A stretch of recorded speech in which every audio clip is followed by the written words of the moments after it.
Welcome दोस्तों, आप देख रही है रहस्यमय कहानी आपके प्रिय दीपक कुमार के साथ। तो दोस्तों, आज की कहानी का शीर्षक है आंगन की कुआ।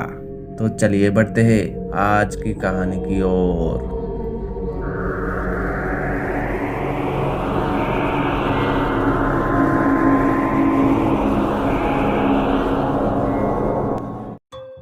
तो दोस्तों, हरीश जी आज कुछ ज़्यादा ही परेशान है। कारण है उनके साथ एक के बाद एक हादसों का होना।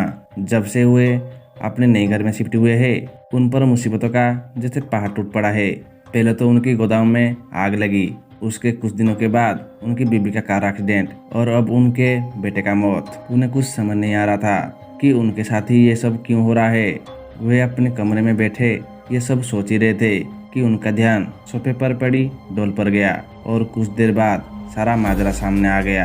तभी वो अपनी छोटी बेटी स्वीटी के कमरे में उस डोल को लेकर गए और कहा, स्वीटी बेटा, अभी पापा बहुत परेशान है, तुम थोड़ी मेरी मदद करोगे?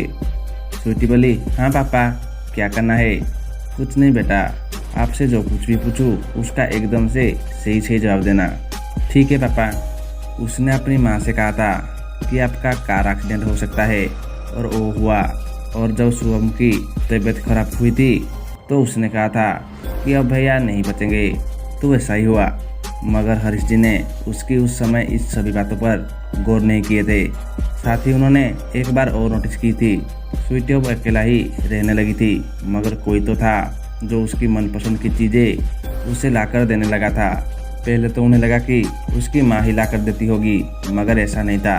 अब जब हरीश जी ने स्वीटी से पूछा, आपने उस दिन क्यों कहा था कि गोदाम में आग लग जाएगी, जरा ध्यान से रहना, इतने में ही स्वीटी एकदम से रोने लगी और रोते हुए बोली, मैंने कुछ नहीं किया, मैंने तो उसे मना भी किया था कि ये सब ना करे, मगर ये माना ही नहीं। मैंने उसके सारे गिफ्ट भी लौटा दिए थे, मगर भैया वापस नहीं आए, वो बहुत खराब है। हरीश जी को समझ नहीं आ रहा था कि आखिर स्वीटी किसकी बात कर रही है।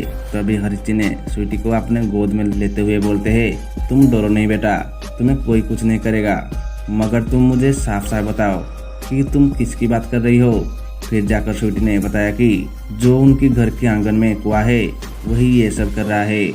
ये जानने के बाद हरीश जी बड़े सहम से पूछते हैं, तुम्हें कैसे पता कि ये सब उस कुएं की वजह से हो रहा है? क्योंकि पापा, मैंने जब भी कोई चीज़ उस विशिंग वेल से मांगी तो मुझे तुरंत ही मिल गई, मगर बाद में मुझे एक आवाज़ भी सुनाई देती थी जो उस गिफ्ट के बदले में कुछ मांगती थी। मुझे पता नहीं था कि मेरी हर गिफ्ट के बदले में वो कुछ मुझसे भी लेगा।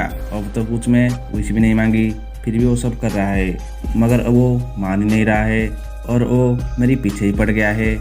मामले की गंभीरता को समझते हुए हरीश जी ने विधिपूर्वक उस कुएं को बंद कर दिया, जिसके बाद सब कुछ सामान्य हो गया।